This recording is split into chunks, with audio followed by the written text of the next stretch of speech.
Why, it's Terrence Gangster Williams, aka OG Giggity. 1994, I was shot. Mosquito and I had a big argument about 1/4. And we wound up going in the project. And while we were on Magnolia and 6 in Magnolia, an ice cream truck pulled up. And one of our homegirls asked Mosquito for a quarter. He gave it to her, and I was upset because I was like, man, you didn't give me the quarter when I asked you for the quarter you used to pay for him. Man, we go to all. I said, well, she's not going to go to war with you. You know, I'm the one got to go to war with you when them boys come back here or whatever the case may be. So I'm upset. Stone let us know, hey, man, y'all come on in the circle. Which be in the 6 and Clara circle. Come on in the circle. I got some weed. You know, y'all come on down and go hang out. You know, I never in my life smoked, so you know that wasn't for me. So as I'm like kneeling down on my jailhouse pole, I'm squatting down.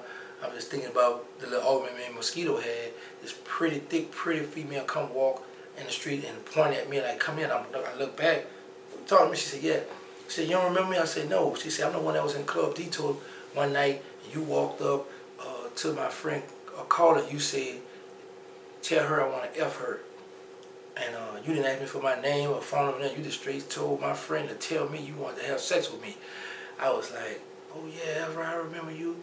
So I said, what you doing back here? She said, my daughter, godmother live back here, and I'm back here by her. So I was like, oh, okay, cool. I said, where you going now? She said, I'm on my way to the store. She's like, all right, I'm going to holler at you later. So, you know, all of us, me, Mosquito, Disco, all of us turn on, we walk up 6, we go to Clara Court. There's a few homegirls out on the porch in Clara Courtyard. Actually, the same courtyard where OG Boobie Black was shot up at.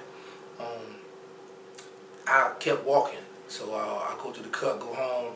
When I go home on Willow Street, my brother Chris say, man, I just bought some more bullets for you for your gun. So I go inside, I got the Mag 11, and excuse me, I load up the clip. It's a Sunday. It had been raining early that day. So I'm inside, it's boring, ain't nothing going on. So I'm like, oh girl, around the corner. So I said, I'm gonna act like I gotta go to the store, come around the building and be like, oh, what's up? Like, you know, play it off. So I do that. She stand out and get to talk. So as we talking, I'm like, where you know, what's up? Where you? She said, where you live at? I'm living in St. Thomas, 10th Ward. I said, 10th Ward? I said, well, I'm coming back. She said, boy, you know you can't come out. I said, what you mean? I got offended. Boy, round over the boy you shot, that's my baby dad. I was like, oh, all right, well, okay, that's what's up. So she said, but I'm going to be coming back and see you because I don't want nobody to say that I set you up. So I said, well, how y'all getting on? She said, on the bus. So mind you, the Louisiana bus drive all the way up Washington Avenue. So we on Washington and Willow.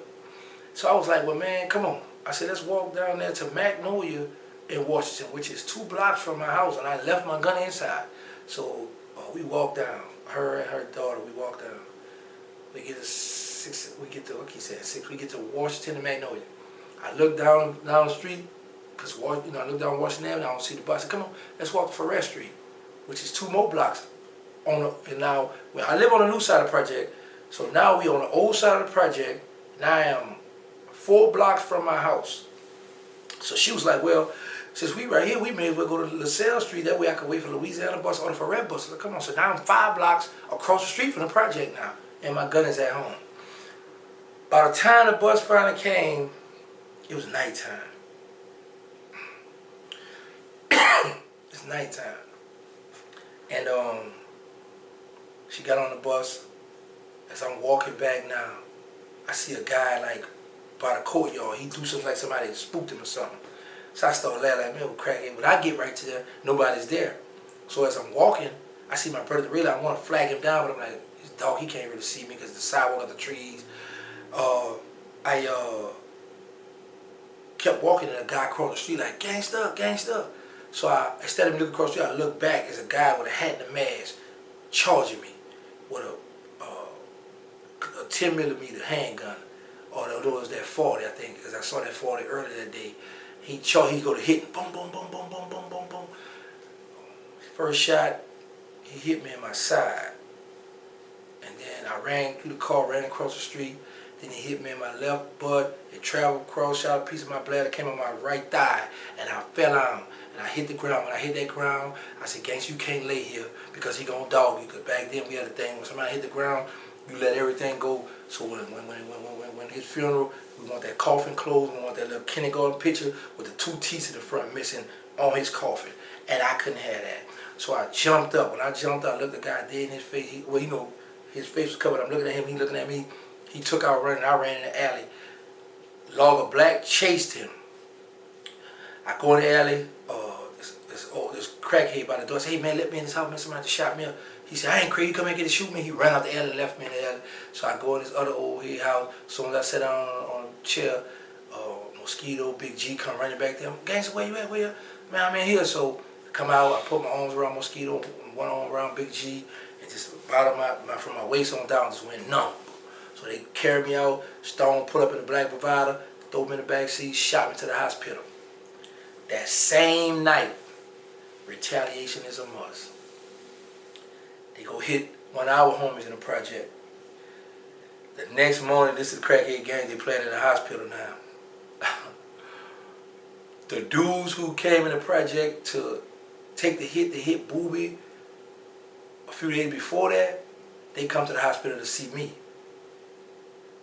Boobie, Stone, all them go to the hospital to go see the little homie who got hit in retaliation for me being hit.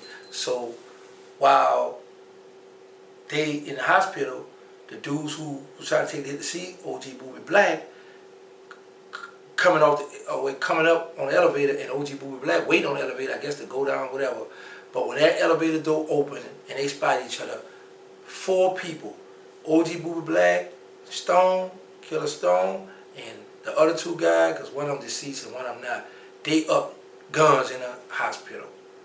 And I was like, well, I didn't know because I was in the room. So I hear all the commotion outside, so one of the females who's there, the visitman, come running and tell me, "Oh, they out there in the hallway, they got guns, but the security came, so Boobie them had to run. They ran, they hit the stairs, blah, blah, blah." So I was like, wow, what's going down in the hospital? So I'm like, man, y'all need to leave me a Glock in the hospital. So